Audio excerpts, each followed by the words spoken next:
Hemos retomado las jornadas de Infosalud después del parón veraniego y en este mes de octubre, en colaboración con el Colegio de Farmacéuticos de Zamora, la ponencia de hoy está impartida por doña Raquel Carnero y por don Luis Marcos, que ahora pasará a contaros un poco sobre ello Juan, y se titula Vacunando y divulgando en salud. Esto es el podcast de la Fundación Caja Rural de León, Valladolid, Zamora.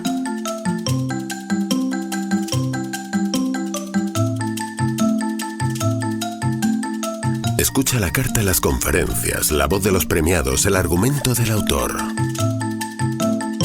Investigadores, médicos, científicos, historiadores, músicos, creadores de cultura y arte, intelectuales de diversas ramas se convierten en divulgadores de conocimiento a través de este podcast. Bienvenido. En estas jornadas lo que nos vienen a hablar principalmente, como os he dicho, son las vacunas. Las vacunas son uno de los mayores éxitos de la historia de la humanidad.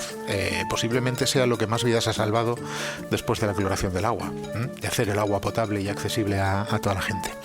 Y esto lo tenemos que decir con rotundidad. Es un hecho cierto, veraz, comprobable e innegable. Queda mucho por enseñar y aprender. Y aquí tenemos a Raquel y a Luis para que nos enseñen y nos despierten un poquito más nuestras mentes para que sigamos queriendo aprender.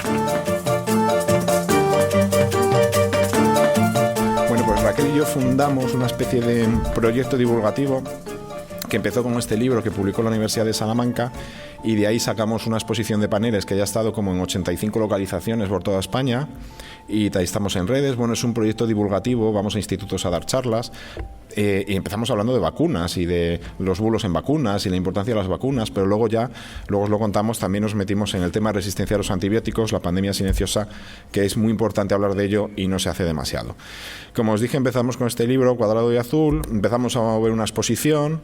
Un momento dado, eso luego si queréis os lo cuento tomando un café porque hoy no hay tiempo, pero la ministra Carcedo lo sacó en televisión sin avisar, el 3 de octubre de 2019, me acuerdo perfectamente porque nos llamó una amiga dando voces por la tarde, y aquí estaba en La Sexta, estaba la ministra Carcedo, y bueno, pues ya pues la cosa nos... No, digamos que no te voy a decir, no es que nos hiciera famosos, pero bueno, dio mucha relevancia al proyecto y hasta nos llamaron de Horizonte Iker Jiménez y ahí está Raquel.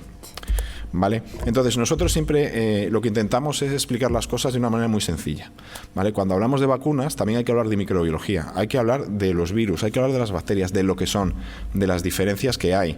Hablamos siempre, a mí me encanta la historia, me encanta, soy muy friki de la historia y siempre en todos los libros que hacemos hablamos bastante de la historia. Por ejemplo, de Anton van Leeuwenhoek, que es el que diseñó este pequeño microscopio con el que empezó a ver estas cosas que llamaba animáculos.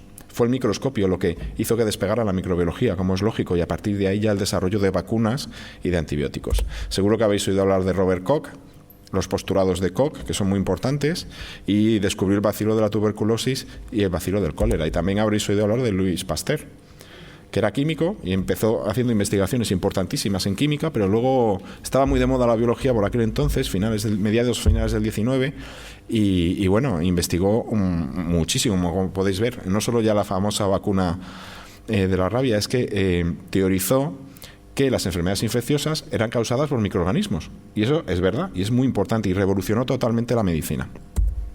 En cuanto a las vacunas, la primera fue la de Jenner. Primera lo entrecomillo mucho, porque ya sabemos que los ingleses tienden a llevarse mucho mérito de muchas cosas, pero hubo mucha gente antes que este señor que ya había vacunado o inoculado la viruela. Hablamos de hace 2000 años, por ejemplo, en China, ¿de acuerdo? En aquella época también comenzaron los primeros antivacunas. Cuando la gente empezó a oír que Jenner estaba inoculando las pústulas, las costras secas de vacas, porque lo que vio era que la gente que entraba en contacto con el virus de la varicela de las vacas se quedaba inmunizada frente a la humana. Entonces, bueno, empezaron los primeros antivacunas, y aquí veis un dibujo como a la gente le salían vacas de la nariz, le salían vacas por la boca y por otros sitios. En España tenemos que estar muy orgullosos porque hubo una expedición. ¿Habéis oído hablar de la expedición Balmis? Durante la pandemia el ejército iba desinfectando la calle y se llamó Operación Balmis en honor a un señor que era médico de la corte, y que llevó la vacuna de la viruela a todo el territorio del Imperio Español. Estuvieron 3 años por ahí danzando, más de uno de sus ayudantes murió en la selva, eso tampoco se cuenta mucho, y siempre nos gusta mencionarlo. De hecho, en el libro hay hasta una viñeta dedicada a la expedición Balmis y a Isabel Zendal, que es considerada como la primera enfermera de la historia en misión internacional. Pegamos un saltito de unos cuantos años hasta final del siglo XIX y ahora vemos la vacuna de la rabia, Pasteur, Roux, que era un ayudante suyo que no es muy conocido, y Joseph Meister, que es el niño que luego fue el bedel del Instituto Pasteur durante muchísimos años, se quedó a trabajar allí. Y este señor que es Roux, pues también desarrolló una vacuna contra la difteria. Y fijaros, esto es un cromo de los que regalaban con las chocolatinas, porque en esa época la ciencia llamaba muchísimo la atención de la población. Era muy popular. Ahora hay cromos de futbolistas, entonces había cromos de científicos, para que veáis el camino que llevamos, ¿no? Y había uno que a mí me encanta, que era como Indiana Jones, pero investigador, que se llamaba Yersin. Era médico, estuvo en el Instituto Pasteur trabajando, se aburrió enseguida porque era un aventurero y se hizo médico de una naviera. Y viajó por todo el mundo y acabó en la Conchinchina francesa. Aquí lo tenéis. Y se hizo explorador. Hacía mapas para el gobierno francés, le pegaron un lanzazo y casi se muere solo en la selva. Bueno, un aventurero increíble. Hay un libro sobre él apasionante. Y le llamaron porque había peste, la peste bubónica de toda la vida, la de la peste negra, en Hong Kong. Y como era el mejor, le pidieron que por favor que fuera allí. Y descubrió el causante de la peste, Yersinia pestis, Yersinia por Yersin, el descubridor. Y desarrolló una vacuna. Otros grandes fueron Sabin y Salk, la vacuna de la polio. La polio se ha olvidado, queda poquito, ¿verdad? Un virus salvaje ahora allí en Afganistán, por ahí queda un poco, pero en su momento esto era brutal. No sé si habéis oído hablar de los pulmones de acero. Esto era dramático, ¿vale? Los niños tenían que estarse ahí, bueno, claro, el diafragma se paralizaba, no podían respirar, les metían ahí que con cambios de presión del aire pues conseguían subir y bajar el pecho y que la gente pues pudiera respirar, pero el que tenía acceso a un pulmón de acero, el resto se morían muchos. ¿Vale? Se morían muchísimos niños por las enfermedades infecciosas antes de las vacunas. Este señor no lo conoce mucha gente, Hilleman, y no es conocido porque trabajaba para la industria farmacéutica. Era un investigador contratado por un laboratorio, pero desarrolló todas estas vacunas que veis aquí. Esa que llora tanto es su hija. Lo probaba incluso con sus hijos. Rubeola, paperas, hepatitis A, hepatitis B, varicela, meningitis, todas las que se ponen ahora, muchas, las desarrolló este señor. Era estadounidense.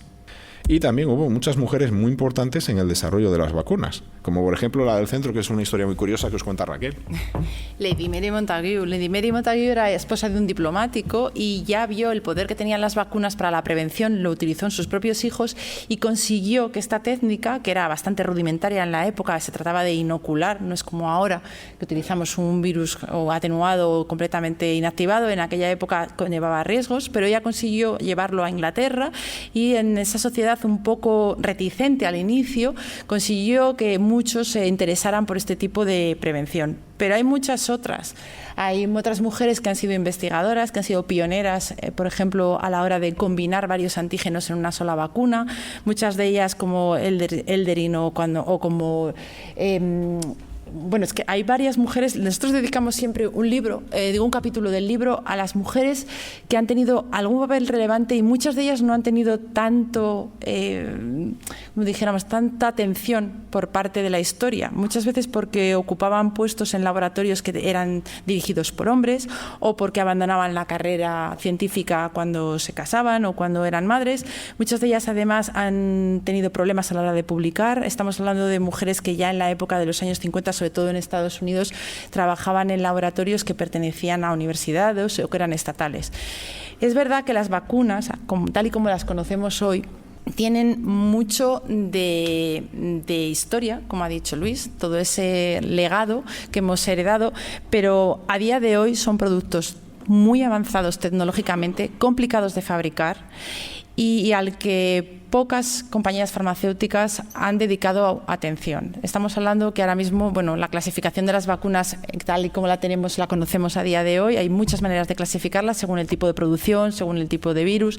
Sabéis que hay bacterianas o virales. Las vivas atenuadas que pueden existir en el mercado, como son la varicela, son las menos. La mayor parte de ellas son o bien inactivadas, que se pueden inyectar, como la de la polio que utilizamos, por ejemplo, en Europa, o ya de subunidades recombinantes por ingeniería genética, combinadas como la del papiloma humano, las de toxoides como puede ser la del tétanos combinada con difteria, algunas más modernas como las de vectores víricos, como la que utilizaron durante la pandemia con AstraZeneca, o la nueva del virus del ébola, o las de ARN mensajero, que conocemos todos, pero que han llegado de la mano de la pandemia y estaban ahí antes ya preparadas para utilizarlas sobre todo en vacunas terapéuticas de cáncer. De lo que nos protegemos son enfermedades, casi todas ellas olvidadas. Decimos olvidadas porque no están erradicadas. Erradicadas, como ha dicho Luis, solo está la viruela, gracias a la vacuna, y la polio, que está en vías de... Pero la OMS lleva varios años fijándose un objetivo, el último era el 2020, que no se cumplió, tampoco se ha cumplido para el sarampión. Es un objetivo que la OMS va postergando, cada vez está más lejano, y que, digámoslo así, ahora mismo erradicada solo existe la viruela. La polio está en vías, pero todavía existen países, Pakistán, por ejemplo, es uno de los países en los que todavía queda virus salvaje circulante, con lo cual no se puede considerar que están erradicadas. Tenemos un calendario de vacunación a lo largo de toda la vida, esto es un gran logro del Ministerio de Sanidad, que luego, comunidad a comunidad, tiene sus variaciones. Normalmente, y ahora estamos con este, que es el de este año, que se publicó en enero del 2023, las comunidades se ajustan a este calendario con ligeras variaciones. Ahora mismo tenemos uno de los mejores calendarios, de los más completos y de los que podemos decir que son únicos en el mundo porque están financiados en su totalidad, no solo para la población pediátrica, sino también para la población adulta. Como veis, hay vacunas que ya empiezan durante el embarazo, pero es que hay muchas a partir de los 15 y 18, que es cuando se acaba la edad pediátrica, hasta las que ahora mismo se incluyen en la campaña anual de la gripe o la del neumococo en adultos. Habréis oído hablar que también se ha incorporado hace poco la vacuna del herpes, por ejemplo, para mayores de 65 también. Estamos en continua evolución. Este calendario probablemente evolucione. Lo que no es tan fácil que evolucione es el número de agentes que fabrican, o sea, el número de fabricantes de vacunas. Son muy complicadas de fabricar. Lo hemos visto durante la pandemia porque había un momento histórico de mucha alineación de intereses, dinero y una situación geopolítica muy complicada. Pero no es así en el día a día. Las compañías habían abandonado prácticamente este área de negocio, como también lo han hecho con lo de los antibióticos, aunque por otros motivos, y son unos procesos de fabricación muy complicados que llevan mucho tiempo. El proceso de producción de una vacuna, para que os hagáis una idea, las vacunas que ahora mismo han llegado para la campaña de la gripe son las que dicta la OMS en la campaña previa, es decir, el hemisferio inferior es el que marca las cepas que se van a incluir en la vacuna de la siguiente campaña, en el siguiente hemisferio, con lo cual nosotros estamos fabricando vacunas con lo que la OMS detectó que estaba circulando en el hemisferio sur en la temporada anterior, y empezaron a fabricarse para estar listas para liberarse entre junio y julio de este año. Estamos hablando de 6 meses antes, que a su vez hay que tener cambios de cepa. No es tan fácil. El 70% del tiempo de fabricación de una vacuna se va en los controles de calidad. Además, se fabrican 10 millones de dosis, pero el consumo anual, por aumento de la población y por aumento sobre todo de las coberturas de los calendarios de vacunación, crece anualmente en un 10%, con lo cual estamos bastante lejos de cubrir esa demanda. Actualmente solo hay 5 compañías, las más grandes, y todas las tenemos en mente, que fabrican prácticamente el 80% de las vacunas que se utilizan en el mundo. Como hemos dicho antes, aquí hay mucho de prevención de enfermedad, pero también hay mucho de ahorro de costes. Las vacunas, esta es una frase muy repetida, por cada euro invertido en vacunas se ahorran entre 4 y 5 euros al Sistema Nacional de Salud. Ese es un dato que muy pocas herramientas de salud pública pueden decir. Es además un dato a su favor porque las vacunas nunca pueden considerarse como un gasto, sino como una inversión. Tenemos en cuenta que de ese calendario de vacunación, muchas de las que recibimos en la infancia dan inmunidad de por vida. Es decir, la persona queda vacunada y protegida para toda la vida. Es una inversión que se hace en un momento muy concreto y que su beneficio se extiende a lo largo del tiempo en la población. Como he dicho, solamente está erradicada la viruela. Hay 2 poliovirus erradicados ahora mismo, pero además de Pakistán, Afganistán es una población muy difícil de acceder.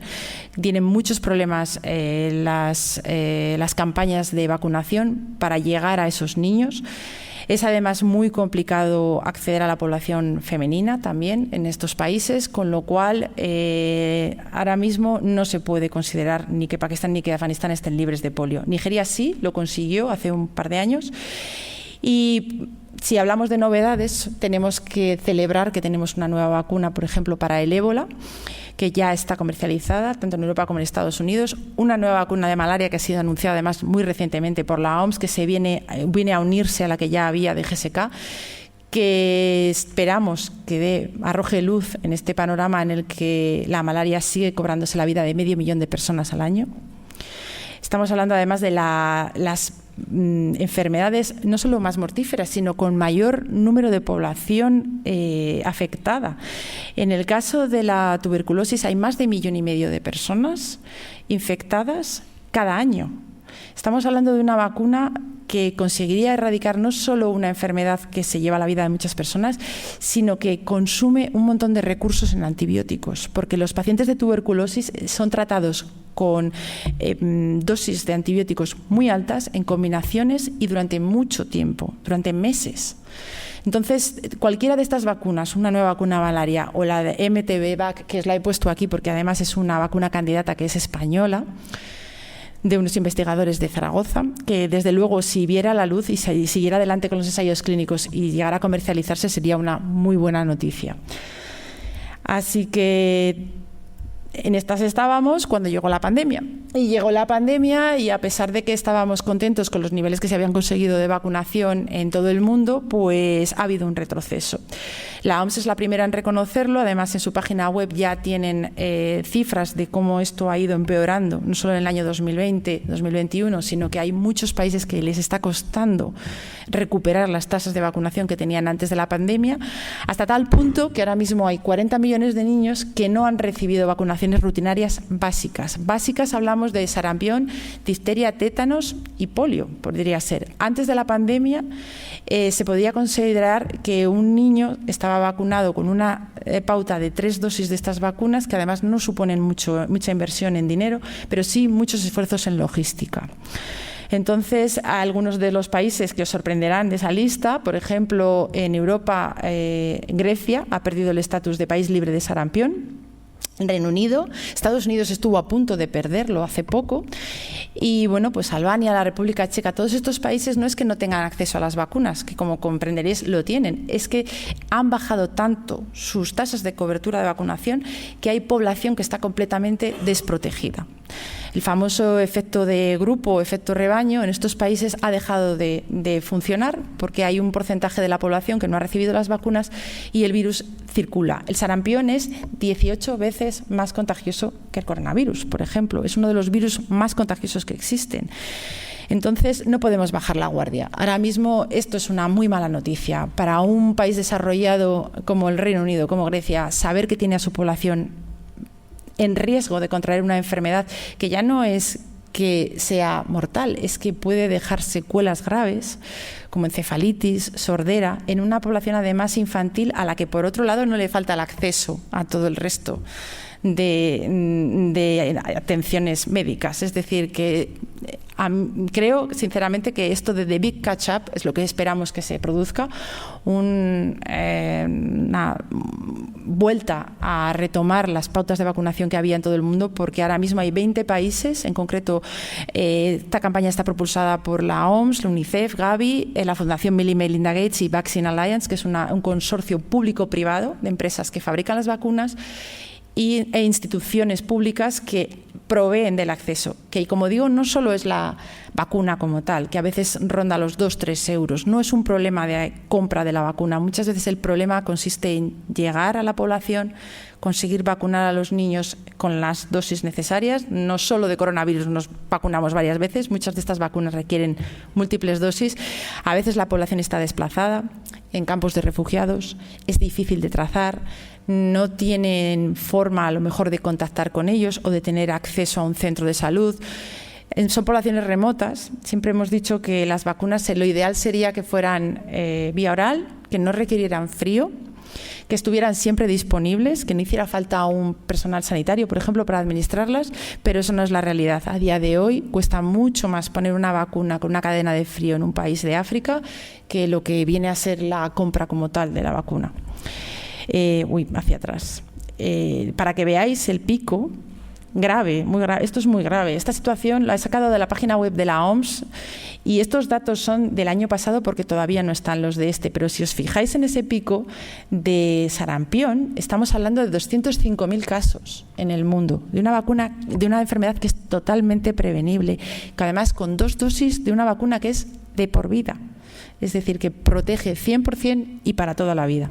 Y bueno, los casos de difteria los vamos a ver también en Europa dentro de nada, porque también está subiendo de manera muy alarmante. Creo que antes de ayer hubo ya una noticia en prensa de los casos que ya hay en España de difteria. Además de los problemas de acceso a las vacunas, hay un problema grave de intoxicación de vacunas, de información, de la infodemia. No aparece en medios, estamos hablando del sarampión, que es una enfermedad que todos consideramos como del siglo pasado, pero está ahí. Hay mucha reticencia en algunos países a recibir las vacunas. Este dato, por ejemplo, de 6.000 fallecidos en un solo año en la República Democrática del Congo es una realidad. Y esto es así porque hay bastante desinformación con el tema de las vacunas y muchas de ellas se ha acrecentado durante la pandemia. Como he dicho, la vacuna como tal no es el problema. El problema es hacer llevar esa vacuna a la población. El programa de vacunación tendrá éxito si la población la acepta, si está bien informada, si recibe la información que necesita de la manera que la necesita y cómo la necesita y, sobre todo, si tiene acceso a lo que hemos dicho hasta ahora, que es una de las herramientas más importantes de prevención. Y además, si fuera esa vacuna perfecta, ya os digo, sería vía oral, sería barata, sin cadena de frío, de una única dosis, por supuesto. Eso todavía no es así para muchas de las vacunas, pero es a lo que deberíamos aspirar. Y, por supuesto, a que esa vacuna de malaria y de tuberculosis llegue, porque es muy necesario ahora mismo dentro del panorama de infecciones a nivel mundial. Bueno, os hemos comentado la relación que hay entre las vacunas y los antibióticos, ¿vale? Cuanto más vacunas, menos antibióticos, cuanto menos antibióticos, menos resistencias. Nosotros, después de este libro, nos vinimos arriba, hicimos otro sobre este tema. Bueno, no sé, ¿habéis visto las viñetas? Todo esto las hace un amigo nuestro que se llama Íñigo Ansola, que hace la tira cómica diaria en el diario Montañés de Santander. Y 4 libros llevamos con él, porque dice que ya está harto de todo el día con bacterias, pero sigue haciendo las viñetas, ¿vale? Entonces, la cuestión es que ¿cómo se hace resistente una bacteria a un antibiótico? ¿Vale? Imaginaros, te tomas un antibiótico y matas a todas las bacterias, pero hay una que ha sobrevivido. Pues esa se empieza a multiplicar. Se multiplican generando copias de sí misma que son genéticamente idénticas. Todas esas ya van a saber, nacen aprendidas con esa manera de resistir. Hay un montón de mecanismos de resistencia, pero no nos vamos a meter en eso ahora. Pero hay uno muy curioso, y es que son que las propias bacterias se comunican entre sí y se pasan información. No sé si sabéis que el premio Príncipe de Asturias se lo han dado a 2 investigadores que precisamente han hecho un estudio sobre esto, sobre cómo se comunican las bacterias, cómo se transmiten información, cómo se agrupan para actuar juntas de la misma manera. Esto es muy gráfico, esto es lo que se llama conjugación bacteriana. Pues esa pajita que veis por ahí, ¿vale?, se llama pili, conjugativo. Bueno, en definitiva es como un cable, ¿vale?, por el que se pasa, una bacteria le pasa la información genética precisa que se necesita para hacerse resistente a un antibiótico. Se la pasa a la de al lado coge ese material genético y se hace también resistente. Esto es impresionante, es ciencia ficción. O sea, haceros una idea de que vivimos en el mundo de las bacterias, no ellas en el nuestro, ¿vale? Por ejemplo, esto se llama antibiograma, ¿de acuerdo? Se coge una placa Petri, un cultivo donde hay un montón de bacterias, que es la parte marrón, y se ponen esas pastillitas que son como de papel impregnadas en distintas dosis de distintos medicamentos. La zona de alrededor oscura se llama halo de inhibición. Ahí han muerto. Hasta ahí llega el poder de ese antibiótico. Cuanto más potente, más grande es el halo de inhibición. Bueno, pues aquí hay una foto que está en internet por todas partes porque es de lo más aclaratorio que hay.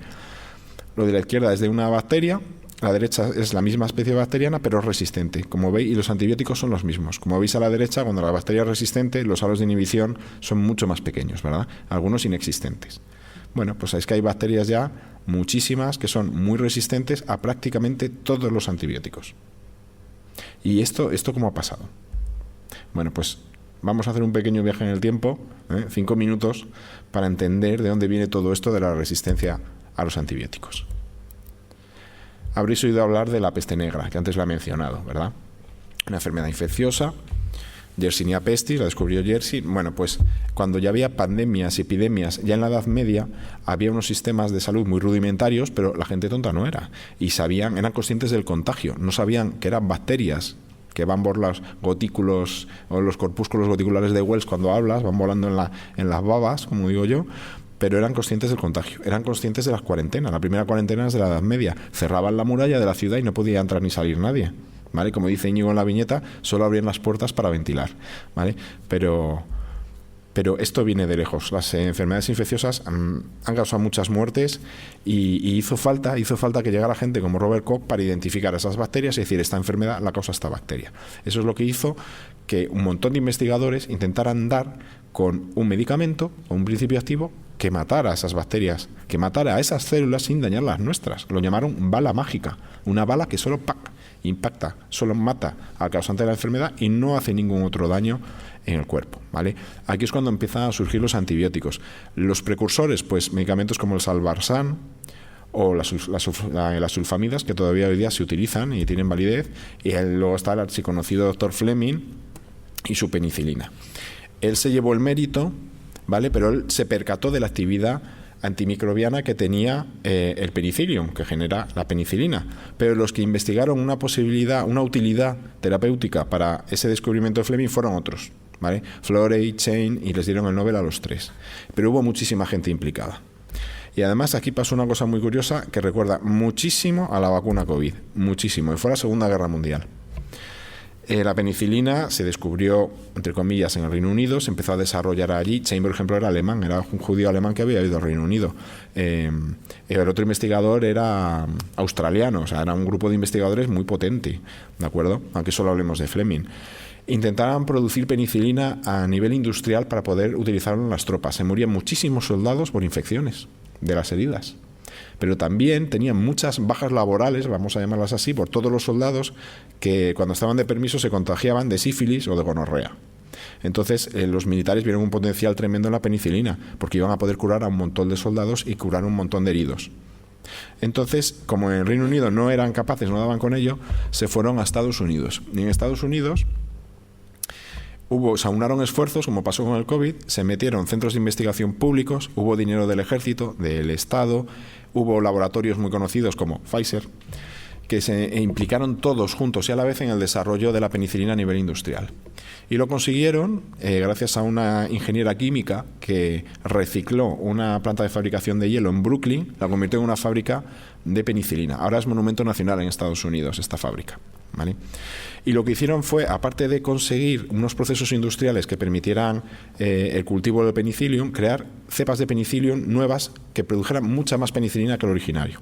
Crearon mutantes con rayos X, dieron con nuevas cepas, por ejemplo, ahora os lo contará Raquel, en melones pochos de una frutería, y que es una historia muy curiosa. Y en definitiva, lo que querían los aliados era tener 2 millones de dosis para el día del desembarco de Normandía.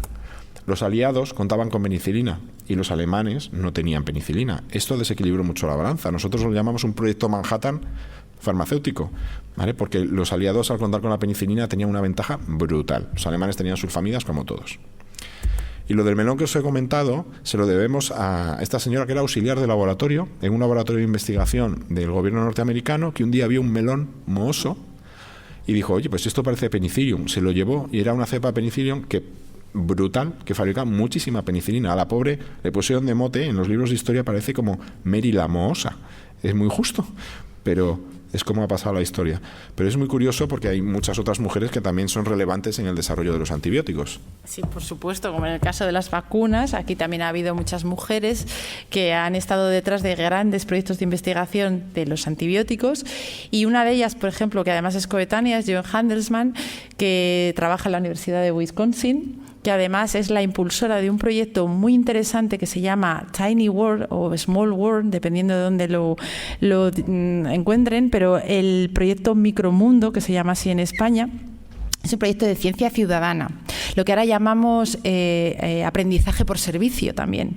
Es un proyecto de descubrimiento de nuevos antibióticos a través de la toma de muestras de suelos, de superficies, y además con la colaboración de estudiantes de secundaria y de universidad. Es decir, los estudiantes de grados de ciencias de la salud, como puede ser biología, farmacia, medicina, enfermería, forman a los estudiantes de educación secundaria para hacer este proyecto de toma de muestras. Las muestras, además de tomarlas cada uno en su entorno, es decir, en España hay más de 14 universidades que participan en este proyecto, pues además, como digo, de salir y buscar las bacterias que pueden ser formadoras o no, no sabemos. Ahí está la gracia del proyecto. Esta gran base de datos que se está formando con todas las muestras tomadas por estos alumnos formarán parte el día de mañana de algún proyecto de investigación de nuevos antibióticos, porque las bacterias siempre han tenido esta capacidad de producir antibióticos. Ellas tienen sus propios medios, es un desarrollo natural, inherente a defenderse de los antibióticos. Entonces, nosotros lo que hemos hecho durante todos estos años ha sido utilizar demasiado, a veces de manera poco adecuada, los antibióticos, sobre todo en sectores como la veterinaria, en la producción de alimentos y en agricultura. No es de extrañar que la Unión Europea pusiera freno a todo esto hace ya muchos años, antes incluso de que lo hicieran en Estados Unidos, y que a día de hoy la prescripción de los antibióticos en veterinaria esté muy regulada y mucho más que lo va a estar y lo está también en salud humana. Porque las cifras son muy malas. Hemos hablado antes de las 4.000 muertes al año por infecciones causadas directamente por bacterias resistentes solo en España. Si lo extrapolamos al nivel europeo, hay más de 33.000 muertes al año, en torno a los 35.000. Es más o menos una cifra bastante cercana a la que se da ahora mismo en Estados Unidos, y además va a desbancar al cáncer como primera causa de muerte. Se hablaba de esa cifra del año 2050, pero ya se sabe que esa cifra es mucho más cercana. Con el problema del abuso y la sobreprescripción de antibióticos durante la pandemia, las cifras estas cifras de muertes por resistencia antimicrobiana con bacterias resistentes va a ser mucho más cercana. Probablemente estemos ahora mismo en un punto de no retorno, en el cual, bueno, además de todos los programas que el Ministerio ha impulsado desde la Agencia Española del Medicamento, el programa PRAN, desde ya el 2014, donde las cifras de España no eran muy buenas, hasta a día de hoy, estamos en el proyecto 22-24, me parece, se ha reducido un 32,4% en el uso humano y hasta un 56,7% el uso en veterinaria. Como veis, hay margen de mejora. Estamos ahí, estamos en un momento bueno, pero probablemente estemos, como digo, en un punto de no retorno, porque tradicionalmente los países del sur de Europa hemos sido, vamos a decir, no hemos tenido ese uso prudente, que es lo que se llama ahora. Antes se hablaba de uso racional, ahora ya se habla de uso prudente. No hemos sido los abanderados del uso prudente de los antibióticos, por así decirlo. En el norte, en los países nórdicos, han tenido menos consumo de antibióticos debido en parte a una política más conservadora a la hora de prescribir. Es verdad, además, que hay una conciencia en la población que parece que si no recibe una receta para su proceso infeccioso, pues es como si no le hubieran tratado. Y muchos de los procesos que ahora mismo hay, otitis, infecciones de garganta, son víricos, con lo cual sabemos a ciencia cierta que no va a tener el paciente ningún beneficio con que se le recete un antibiótico, pero a veces es el propio paciente el que lo reclama en la consulta. Estamos en ese momento de pasar de la resistencia al contraataque. Y la manera de hacerlo no solo pasa por reducir el consumo, pasa por utilizar bien el arsenal terapéutico que tenemos, utilizarlo solo en las patologías, en las enfermedades para los que está indicado. Por supuesto, no utilizarlo como promotor del crecimiento. Eso es algo que en veterinaria podemos estar seguros que en Europa no se hace, en Estados Unidos tampoco, pero en el resto del mundo, en un momento en el que la globalización ha hecho que las bacterias que no entienden de fronteras estén aquí en cuestión de horas, no vale de nada que ejerzamos mucha presión sobre la prescripción en algunos países y en otros esas resistencias estén aumentando, como pueden ser países como la India, China. Todas esas bacterias viajan. Podéis daros cuenta que lo poco que tardó el coronavirus en expandirse, pues una bacteria resistente tampoco tiene mucho problema en viajar de la India a Madrid en un avión. Estamos en este entorno en el que, bueno, habéis oído hablar sobre todo últimamente más de la expresión o del término One Health. Es una sola salud, es un único planeta y estamos en él, medio ambiente, salud humana y salud veterinaria. Es tan importante cómo utilizamos los antibióticos como lo es cómo tratamos los residuos en el medio ambiente, cómo utilizamos esas aguas residuales, cómo evitamos que eso pase a la cadena alimenticia, cómo hacemos que nuestros entornos hospitalarios, que son donde más antibióticos se consumen, porque hay prescripción en farmacia comunitaria, pero el grueso de la prescripción, el grueso del consumo de los antibióticos se hace en los hospitales, es un consumo hospitalario a día de hoy. Todos estos personajes que veis en esta ilustración están involucrados en este proceso One Health y en este entorno en el que somos una única salud.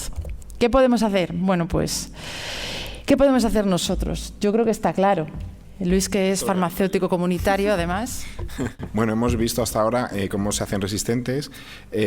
También hay que decir que este proyecto Micromundo, por ejemplo, que lo dirige el catedrático de microbiología de farmacia de la Complutense, se llama Víctor, que es amigo nuestro, nos ayuda muchísimo con estas quijotadas nuestras, ¿vale? Hay que entender una cosa, y es que los antibióticos no los hemos inventado, los hemos descubierto. Los que lo inventaron son las bacterias y los hongos que los generan para defenderse de otras bacterias. De ahí que estemos buscando bacterias por el suelo, estos chavales que cogen muestras del suelo, buscando una bacteria que produzca un antibiótico que hasta ahora no conocíamos y que podamos utilizar, ¿vale? O sea, se están haciendo muchas cosas. También hay ahora terapia por fagos, no sé, salió en la televisión el año pasado, ha habido un par de casos en Europa de personas que estaban ya desahuciadas porque ningún antibiótico podía curar su infección y se usaron terapia de fagos. Los fagos son unos virus, ¿de acuerdo?, que los programa para que solo ataque a la bacteria que causa la infección. Y así se salvó la vida de una mujer belga. Y hace poco en Valencia, creo que ha habido un caso, porque hay un grupo de investigación muy potente en Valencia, pero todo esto se desarrolló ya en los años 30 y 40 en el este de Europa. Lo único que aquí nos hemos quedado más con un antibiótico tradicional, allí buscaron otras alternativas que ahora estamos utilizando y que son muy interesantes. Pero una cosa muy importante es concienciar a la población. Los que estéis en consulta, los que estamos en las farmacias, muchas veces tenemos que explicar cosas técnicas de una manera sencilla. O sea, somos divulgadores natos todos los que trabajamos en ciencias de la salud. Entonces hay que educar en salud. No es solo cuestión de divulgación científica, también hay que hacer educación sanitaria. En las personas hay que explicarles y tienen que entender cosas súper sencillas como esta. Toma los antibióticos solo cuando te los receten y úsalos correctamente, porque eso lo he visto yo 1000 veces, que les prescriben una semana el médico, ¿verdad? A los 3 días ya estoy bien, me guardo esa amoxicilina que me ha sobrado y cuando me vuelve a picar la garganta me tomo un sobrecito. Eso es como echar abono a las plantas para las bacterias resistentes, ¿de acuerdo? En eso insistimos mucho. Y luego, oye, pues si te sobra o se te han caducado, no los guardes, tíralo al sigre, no lo tires por el váter, que eso acaba en el agua y luego aparecen bacterias resistentes en el Arlanzón de Burgos, porque apareció una bacteria resistente nueva que han descubierto el año pasado un investigador que conocemos de la Universidad de Burgos, y es que los antibióticos están en las aguas residuales, están en los suelos. Tampoco hay mucho tiempo hoy, pero fíjate que era para un día hablar solo de esto, de casos dramáticos de uso de antibióticos a lo bestia, toneladas de antibióticos en agricultura, en los arrozales de Asia, para prevenir posibles infecciones. Usaban streptomicina, que también se usa en humana, y todo eso acaba en el agua, que acaba en el río, que lo beben los animales. Los antibióticos están por todas partes y entonces generamos bacterias resistentes en todas partes. También súper habitual en la oficina de farmacia, que es de lo que yo puedo hablar, que no valen para los resfriados ni la gripe, porque eso lo causan virus y los antibióticos no le hacen nada a los virus. Es una especie de, ¿verdad? Los que estamos en farmacia lo hemos visto muchas veces. Los antibióticos no sirven para tratar la gripe. Y en el tema de las mascotas, que hay muchísima medicación antibiótica en el tema de mascotas, no solo en veterinaria en el campo, sino también en nuestros perros o nuestros gatos, es el veterinario que decide el tratamiento de la mascota, no tú, porque me consta que hay gente que como no consigue el antibiótico ni en la farmacia ni el veterinario se lo receta, lo compra por internet, porque en Estados Unidos se puede comprar antibiótico de veterinaria por internet, que también te lo puedes tomar tú porque se fabrican bajo las mismas normas de correcta fabricación que los de humana. O sea, hay un acceso al que quiera, puede conseguir el antibiótico. Y prevenir las infecciones. Si no te infectas de nada, pues no necesitas tratamiento. Lo de lavarse las manos, como decía antes, el acceso al agua potable y a la higiene, añadiría yo, ¿vale? Salva muchísimas vidas. Lavarse las manos es súper importante. Lo hemos visto en el COVID. Vigila la higiene de los alimentos, no comas nada en mal estado. No vamos a hablar ahora de la salmonelosis típica de los veranos, pero hay un montón de gente que se infecta porque ha comido algo en mal estado. y evitar contagio. Si tienes gripe, no te acerques a una persona, a tus padres si son mayores, o ponte la mascarilla, que ahora ya no, la gente ya lo lleva con mucha naturalidad, hay que tener mucho cuidado. Y cumple el calendario de vacunas. Si te vacunas de una enfermedad que se trata con antibióticos y no enfermas de ella, pues ya no necesitarás nunca antibióticos. Y una cosa que he tenido yo muchas agarradas muy fuertes en la farmacia. Los antibióticos son con receta, yo lo siento mucho. Mira, a ver, que es que no sé qué tal, que es que me hace falta, que es que vengo de fuera. Nada, los antibióticos siempre con receta, ¿vale? Entonces, todo esto de la divulgación que os hemos estado contando va muy en relación con el tratamiento de los bulos en salud, de las fake news. El Consejo General de Colegios de Farmacéuticos elaboró un decálogo sobre consejos para navegar por Internet, para ver qué es fiable y qué no es fiable. Farmamundi, por ejemplo, la ONG, que Raquel está en la junta directiva de Farmamundi, pues hizo también como un ranking de divulgadores en salud, más del mundo farmacéutico, porque es lo nuestro, ¿no? Pero bueno, ahí está Raquel y vacunando, o sea, vacunando somos los dos, en el puesto 14. Pero seguro que conocéis a los otros, ¿no? Sí, hombre, yo creo que Boticaria García es conocido, Farmacia Enfurecida. Seguro que les conocéis. Farmacéutico Fernández también es muy conocido. Y Medicador está bastante bien. Sisters Cloud del 15 son las hermanas de... O sea, el número 15 son hermanas del número 9. ¿Vale? Y todo esto es para luchar contra las fake news.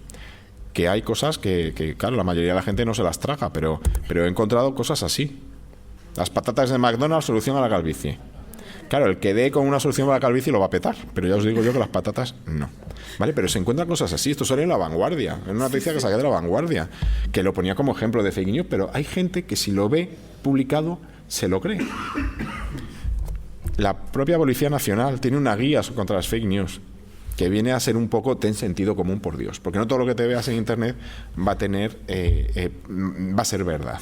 Por ejemplo, en vacunas, esto te lo voy a dejar a ti, que sabes más de vacunas. No, que pero yo. bueno, el top 10. Hemos hecho un top de bulos en vacunas. Las vacunas causan autismo. Ese es el bulo primigenio, el que además el Lancet tuvo que retratarse, retiró el artículo. Todos hemos oído hablar del tiomersal. El tiomersal se utilizaba en ciertas vacunas, ya se ha retirado de prácticamente todas, y además, bueno, es uno de los bulos que periódicamente vuelve a salir. El de los microchips es más reciente porque, claro, ha habido que involucrar a la tecnología 5G y demás. La verdad es que llevando como llevamos todos el móvil en el bolsillo, poco microchip nos hace falta que nos inserten. O sea, ya lo llevamos y damos nosotros los datos para que nos triangulen. Las vacunas son experimentos para controlar a la población. Bueno, habría que ver hasta qué punto el que lanza estos bulos tiene a su vez sus propios intereses para controlar a esa población, que de eso nunca se habla. Las vacunas causan enfermedades graves. Bueno, todas las vacunas, todos los medicamentos tienen efectos secundarios. Posibles. Y todos los medicamentos tienen un prospecto, que yo no sé si los que estamos aquí hemos cogido el prospecto de un ibuprofeno o el prospecto de un anticonceptivo, que si lo despliegas es como esta mesa. Entonces, eso está ahí. El prospecto de las vacunas es un derecho también del paciente y la información tiene que estar accesible, pero no por eso podemos decir que las vacunas causan enfermedades graves. Es totalmente falso. Dañan el sistema inmune. El sistema inmune hace frente a diario a un montón de retos, desde la mano del niño que toca el suelo, los excrementos de los perros por las calles. Tenemos muchísimos agentes que hacen de antígeno en nuestro día a día. No hace falta que las vacunas debiliten el sistema inmune porque lo tenemos muy entrenado. Es mejor contraer la enfermedad. Yo desde luego no querría que ninguno de mis hijos pasara un sarampión. Desde luego que lo pueden pasar y quedar inmunizados también, pero no es lo mejor, y sobre todo cuando hablamos de sociedades que tienen un sistema sanitario como el nuestro. Además, siguiendo con que ahora estamos en la campaña de vacunación, justo ahora en octubre que se lanza, la gripe es inofensiva, no necesitas vacunarte. Eso es rotundamente falso, porque todos los años las UCIs se llenan de enfermos que tienen complicaciones muy serias con la gripe.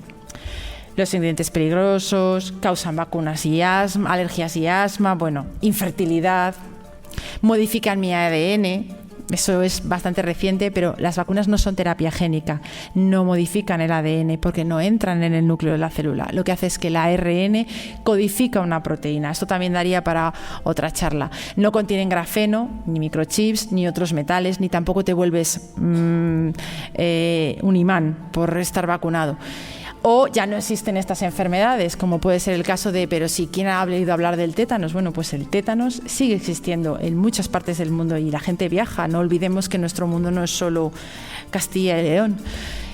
Por lo tanto, cuando vemos este informe, un reporte que publicó Atribus el año pasado, a finales del año pasado, recopilaron todos los bulos y fake news que habían aparecido alrededor del tema de los antibióticos, por ejemplo, y el mal uso de los antibióticos, y las recomendaciones que hacían los influencers, muchos de ellos los reconoceréis enseguida porque son muy famosos.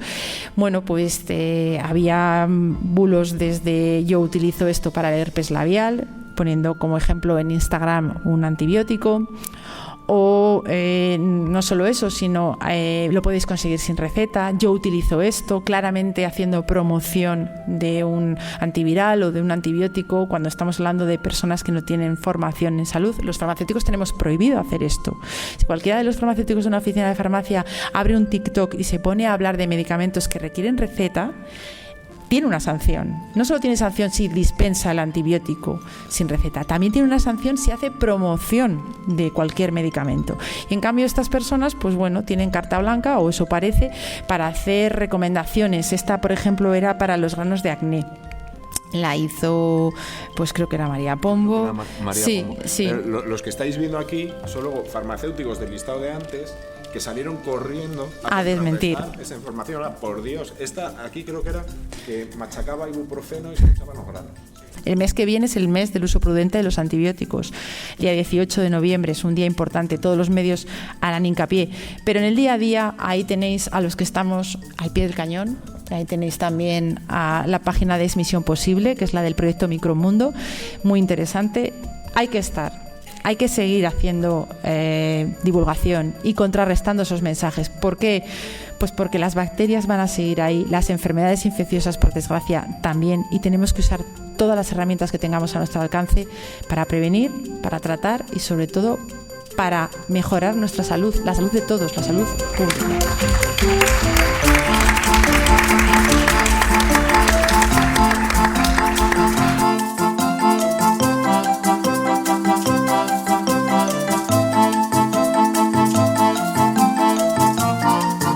Esto es el podcast de la Fundación Caja Rural de León, Valladolid, Zamora.